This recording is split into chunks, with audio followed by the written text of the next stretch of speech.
CNG बंद, कभी फलाना बंद, कभी फलाना। हम कहाँ जाएँ बताएं, मजदूर आदमी कहाँ जाएगा?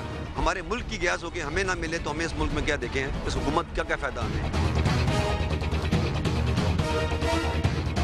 हम भूखे मर रहे हैं, बच्चे हमारे इधर जो घर बैठे कहाँ से खाना खिलाएं, गैस है ही नहीं बिल्कुल। 200 की गैस खर्च होती है, 1000 रुपये बिल आ जाता है। इस आवाम को बाहर निकलना पड़ेगा, सड़कों पे एहतजाज करना पड़ेगा।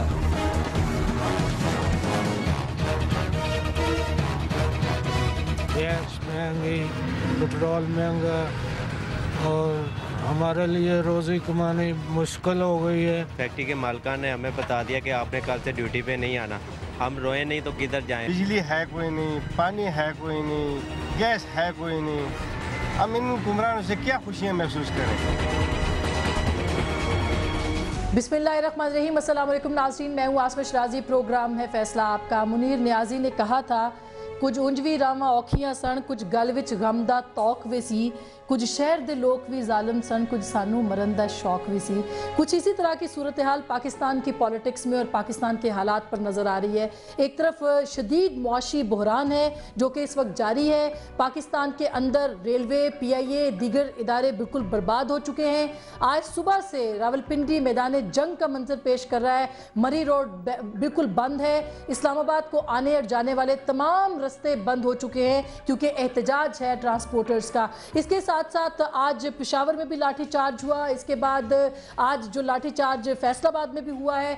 तकरीबन पाकिस्तान के हर शहर के अंदर इस वक्त एहतजाज है क्योंकि ना गैस है, ना पानी है, ना बिजली है। और ये इस साल का 2012 का दूसरा दिन है। 2012 का आगाज़ हो चुका, लेकिन ऐसा लगता है कि पाकिस्तान के हालात दिगरगू होते चले जा रहे हैं। $70 करोड़ की इमदाद सदर ओबामा ने रोक दी है पाकिस्तान के वास्ते।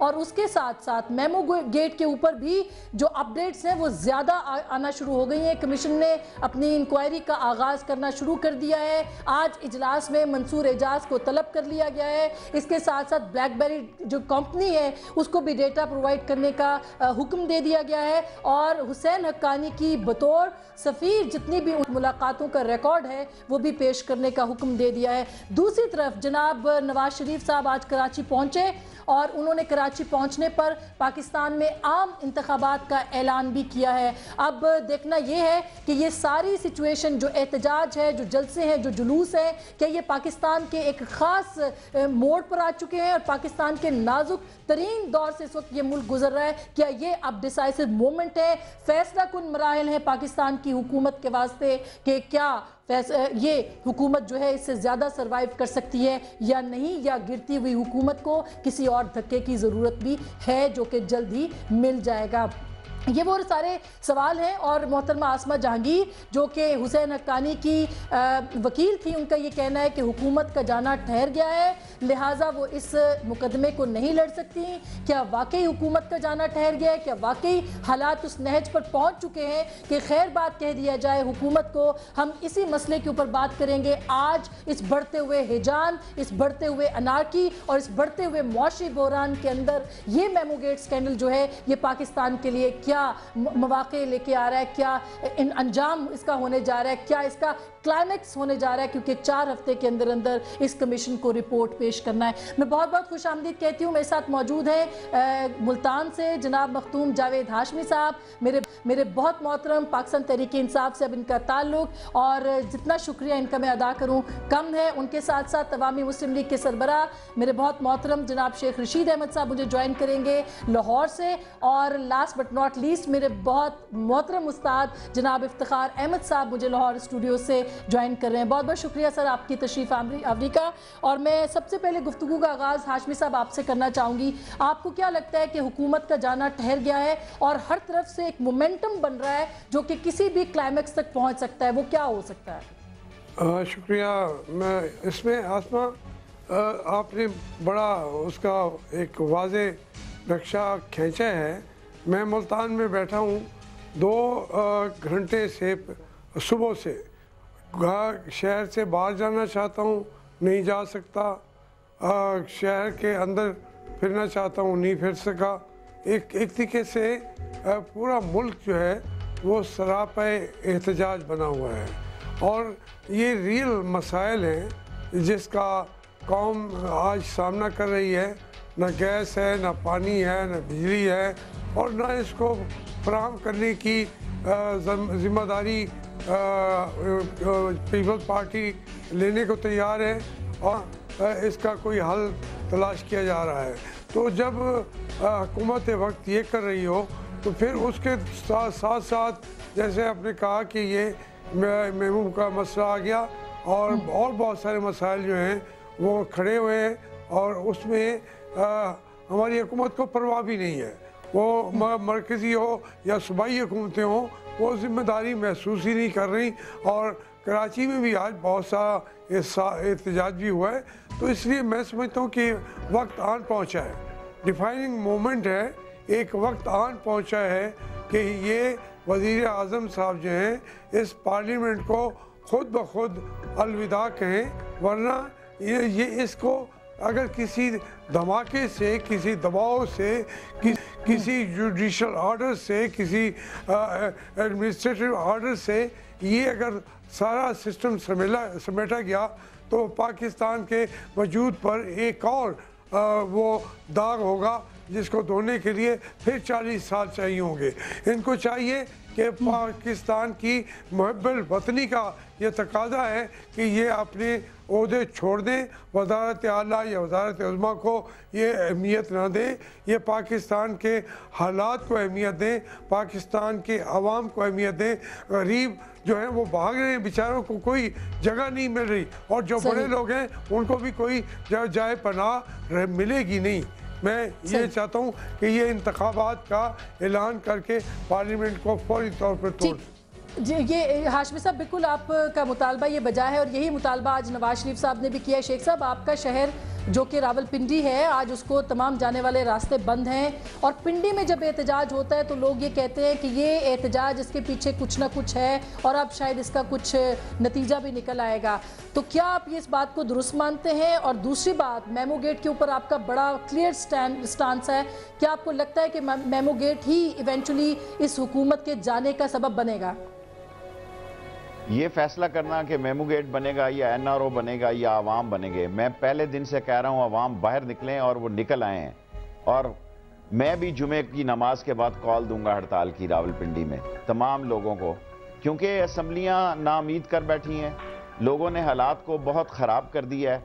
80% मंशूर पे अमल हो गया है, 20% अब आवाम करेंगे, जिनके पास ना गैस है, ना तेल है, ना खाने को है, ना सहने को है, ना रोने को है, ना मरने की कब्र महफूज नहीं है। जिंदगी छोड़ें, मैं उस धरती का फर्द हूं जिसमें कब्रें महफूज नहीं रह गई हैं। और हम जमहूरियत बिल्कुल जमहूरियत जिंदा रहना चाहिए, लेकिन अगर जमहूरियत लूट मार, चोरी, डकैती, बदमाशी, सीनाजोरी और ये कहना कि मैं हूं, नहीं जा रहा, कर लो जो कुछ करना है, तो फिर अभी तो लोग देख रहे हैं सुप्रीम कोर्ट के पीछे, और ये हार्डली ये 6, 7, 8 हफ्ते की गेम होगी, वरना लोग अब सड़कों पर निकलेंगे। फिर लोग नहीं देखेंगे कि भाई किसकी तरफ से फैसला आ रहा है, फिर सड़कें फैसला करेंगी, फिर चौक और चौराहे फैसला करेंगे, फिर अवाम फैसला करेंगे, और फिर वो मुसीबत ज़दा लोग फैसला करेंगे जिनके लिए कोई नहीं निकल रहा, कोई नहीं निकल रहा। सब लोग अपने इंतखाबात, इलेक्शन, मामलात की बात कर रहे हैं, गरीब के मसले की कोई बात नहीं कर रहा। इंतहा हो गई है, गरीब निकलेंगे और गरीब भी फैसला कुन लड़ाई लड़ेंगे। और मैं समझता हूं कि 12 साल जो नया साल शुरू हुआ है, ये जोडो कराटे का साल है, ये लोगों के हकूक के हसूल का साल है। बिल आखिर ये लोग हकूक लेके रहेंगे और तैयारी करनी चाहिए एक ऐसी टेक ओवर, ऐसी अबूरी हुकूमत की जिस पर के सारी पार्टियों को एतमाद हो, जो कि इस काबिल हो कि जिस पे लोग ये कहें कि हम इन पर एतमाद करते हैं। और देखिए शेख साहब, वो अबूरी हुकूमत कौन लेके आएगा? ज़ाहिर है प्रेसिडेंट जो कि सबसे आला ओहदे पर हैं, क्या वो लेके आएंगे? जुडिशल ऑर्डर आएगा जिसका इशारा हाशमी साहब कर रहे हैं, या कुछ और होगा? कौन लेके आएगा? देखें, अवाम लेकर आएंगे। जब अवाम निकलते हैं तो वो फैसला लेकर निकलते हैं। अवाम को लोग अवाम का मजाक उड़ा रहे थे कि अवाम नहीं निकल रहे, अवाम ने सोए हुए हैं। जब अवाम अब निकलने के करीब हैं तो इनके लिए अभी मौका है कि ये सर जोड़कर बैठे। पाकिस्तान में जब भी तशद्दुद हुआ है, जब भी सड़कों पर तहरीक आई है, तो ज़रूरी नहीं है कि उसका नतीजा वो निकला हो। मैं 1968 से ये बात देख रहा हूं, क्योंकि 1968 में 7 नवंबर 1968 को जब हम निकले तो उसका नतीजा कुछ और निकला। आज भी जो है मैं समझता हूं first time in the history of Pakistan पाक फौज जो है एक जमहूरी किरदार अदा कर रही है। वो अदारों से तवक्के रखती है। जिस फौज का सिपा सलार ये कहता है कि ये कॉन्स्पिरेसी है आर्मी के खिलाफ और ये कॉन्स्पिरेसी है सिक्योरिटी पाकिस्तान की सिक्योरिटी इंस्टीट्यूशन के खिलाफ। और आज एक मैं बात कहता चला जा रहा हूं, मैं पहले दिन से कह रहा था हुसैन हक्कानी सुल्तानी गवाह बनेगा, वो वक्त आ गया है। जब मैं कहता था आप श्योर हैं कि वो सुल्तानी गवाह बन जाएंगे? वो बनने के लिए तैयार है। उन्होंने ये बहुत बड़ी खबर है शेख साहब। मैं ये खबर दे रहा हूं, और वो बड़े बड़े राइटर जो बिला वजह उनका केस लड़ रहे थे, हम जनाब सारी कौम ने जमहूरियत को सलाम किया है, 5 दफा सलाम करी है। इस कौम को जीने का हक तो दो। तुम्हारे मुंह से कुछ गिरे तो वो खाएं, वो खाने के काबिल नहीं है। और ये लोग लगे हुए हैं जलसा जुलूस करने के लिए। ये जलसा जुलूस करते रहेंगे और ये जुलूस हो जाएगा इनका, ये जुलूस हो जाएगा क्योंकि लोग जो हैं वो इस नतीजे पे पहुंच गए हैं कि हमारी कोई आवाज नहीं। 172 मेंबर असेंबली के ऐसे हैं जिन्होंने ये भी नहीं कहा कि एसी हल्का कर दो ठंड लग रही है, या जिन्होंने ये भी नहीं कहा कि जनाब गर्मी है दरवाजे खोल दो। टीएडीए पूरे लिए है सबने। और किसी एक वक्त में इस असेंबली ने अपने आप को मनवाया हो तो ये मुझे बताएं। और जब ये कहते हैं कि वजीर आजम बहुत ग्रेट लीडर हैं और वजीर आजम साहब ने फरमाया कि मुल्क खुशहाल हो गया, वो समझते हैं अगर वो खुशहाल हो गए हैं, उसका ससुराल खुशहाल हो गया, उसके बच्चे औलादें खुशहाल हो गई हैं, तो सारा मुल्क खुशहाल हो गया। No sir. अच्छा शेख साहब इफ्तिखार साहब क्या कहेंगे आप, क्योंकि शेख साहब ने जो नक्शा खींचा है बहरहाल ये इस पाकिस्तान का है, मगर क्या हुकूमत के जाने से सारे मसले हल हो जाएंगे? ये सवाल जावेद हाशमी साहब और शेख रशीद साहब से किया जाए। ये इक़्तिदार में रहे हैं और बहुत लंबे अरसे से पाकिस्तान के इक़्तिदार में शेख साहब भी थे और जावेद हाशमी भी था। और ये गैस का मसला, गैस की सप्लाई का मसला, पाकिस्तान में बढ़ती आबादी का मसला, उनकी ज़रूरियात का मसला किसको देखना था? क्या आज के हुक्मरानों को देखना था? तो ठीक है, उसके बारे में उन्होंने कह दिया कि इंतज़ामी ऑर्डर आने वाला है, धमाका होने वाला है, दबाव बढ़ गया है, जुडिशल ऑर्डर आ रहा है, चौक और चौराहे में फ़ैसला हो जाएगा। क्या चौक और चौराहे में ऐसे फ़ैसला कराने से माजी में हमने आवाम की बेहतरी के लिए कुछ किया? और आज के वो हुक्मरान जो हुक्मरानी कर रहे हैं ये 2 मरतबा है और आज की अपोजिशन करने वाले 3 मरतबा इक़्तिदार में रहे। असल में जो इशू है वो है आवाम के मसाइल का इदराक और उनके हल करने की नीयत। ये इदराक और नीयत अगर थी तो ये मसाइल इतने उलझ नहीं सकते थे। जिस वक़्त शेख साहब की हुकूमत थी 2002 के बाद, उस वक़्त जब ये फ़ैसला किया गया पाकिस्तान में कि पाकिस्तान में 30-40 लाख कारों को गैस दे देनी है CNG, और ये फ़ैसला किया गया कि हर 1 किलोमीटर पर CNG के पंप लगा दिए जाने हैं, तो क्या उस वक़्त किसी को ये समझ नहीं आ रही थी कि हमारे पास इतने ज़खायर भी हैं कि हम आने वाली कल में लोगों को गैस दे पाएंगे? तो इसमें कोताही सिर्फ एक पे मत जिम्मेदार को ठहराया जाए।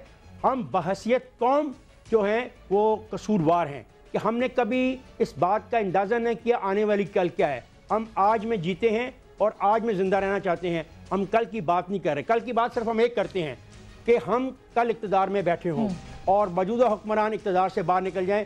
मैंने तो पाकिस्तान में पिछले 20-30 साल में यही सियासत देखी है। किसी ने ये नहीं कहा कि एनर्जी के क्राइसिस का मुतबादल क्या है, किसको ये बताने को तैयार नहीं। आज आप बहुत खुश हो रहे हैं कि शहर में लोग आए हुए हैं और डंडा चल रहा है और पुलिस उनको रोक रही है और नतीजतन ये हुकूमत घर चली जाएगी। ये हुकूमत घर चली जाएगी, चलें ठीक है।